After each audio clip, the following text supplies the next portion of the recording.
Hi, my name is Steve Han, and I've always had a pretty hard time feeling like I fit in. For those of you who don't know me in the room, I identify as Floridian, I identify as queer, and I identify as a Korean American. Yeah.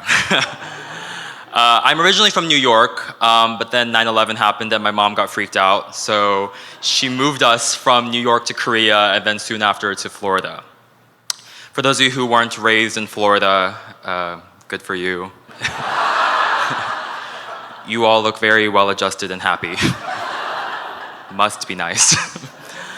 I always say that Florida is like the racist off-brand version of Tim Burton's Alice in Wonderland, so growing up there was a treat.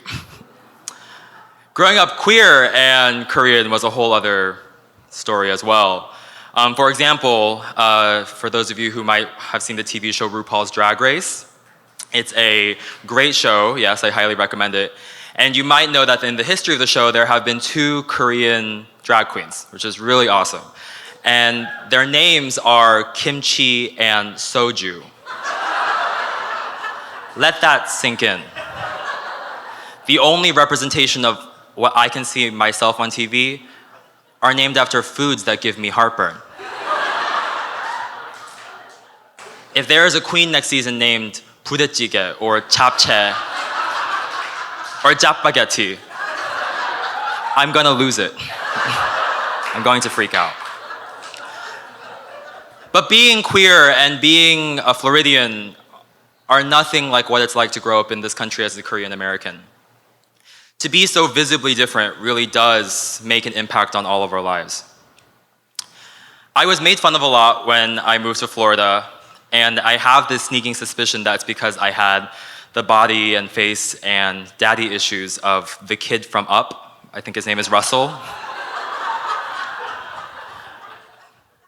But I had the personality of the bird from Up. I believe her name was Kevin. And so my mom was pretty worried because I think a large part of why I was being made fun of a lot was because I was gaining weight kind of rapidly while I was in Florida. And so my mom took me to the Korean witch doctor down the street. And Dr. Kim prescribed me with hanyak. For those of you who don't know what hanyak is, it's a Korean herbal medicine. It's brown, it's very bitter. It's made from a harabaji who climbs a mountain on a donkey, finds the 8th missing member of BTS, sacrifices him to Buddha or something, drains the blood and combines that with the shell of a turtle from a failed DreamWorks movie or something. And it's supposed to be this magical medicine that is supposed to immediately give you 쌍꺼풀 and make you grow to 180 cm. And give you 주먹 얼굴. And as you can see from my pageant 얼굴, none of those things happened to me. None of that happened to me at all. And what I was failing to tell my mom and my doctor at the time was I was gaining weight because I was pretty stressed out about where I was supposed to use the bathroom. So for those of you who have never visited a Florida public school, again, you look very happy. They don't have locks on all of the bathrooms. And they don't have locks on the bathrooms because they're worried that the student might die while they are using the bathroom. And so I was very worried and conscientious that when I was going number 2, someone would open up the bathroom door suddenly without knocking, and I would emit a large fart attack out of pure shock. And I was a pretty bright kid and I knew about science, so I had learned about gases and states of matter at this point, and I knew that gases filled up the container of the room that they're in. So I was worried that I would subject everyone to what I smelled like on the inside.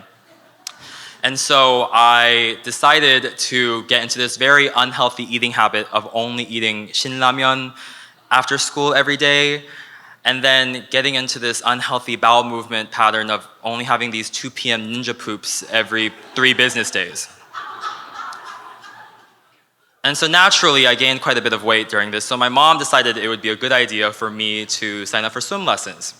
So I go to my first swim lesson, and immediately everyone there starts calling me Shamu. For those of you who odd, you'll know that it's the orca whale from SeaWorld. And I thought they were calling me Shamu because, like Shamu, I was a recent Orlando transplant against my will.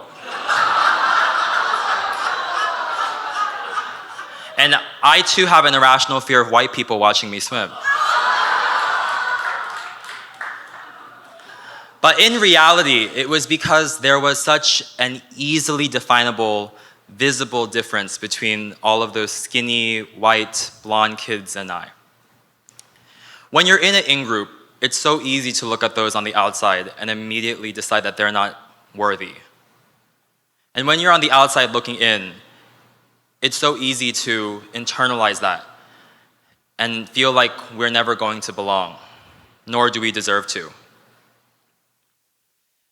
It's so easy for the traits that we build, that we use to acculturate into our white American society, to be used against us.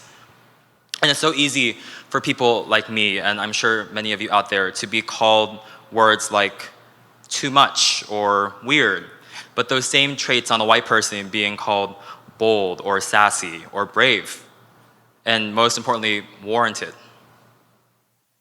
I'd be lying if I said that I didn't have a hard journey full of trials and tribulations to get to where I am now, and I'm still on it. And it's this journey that I think all of us in this room face when we're the other at some point in our lives, to find self-love and compassion for yourself.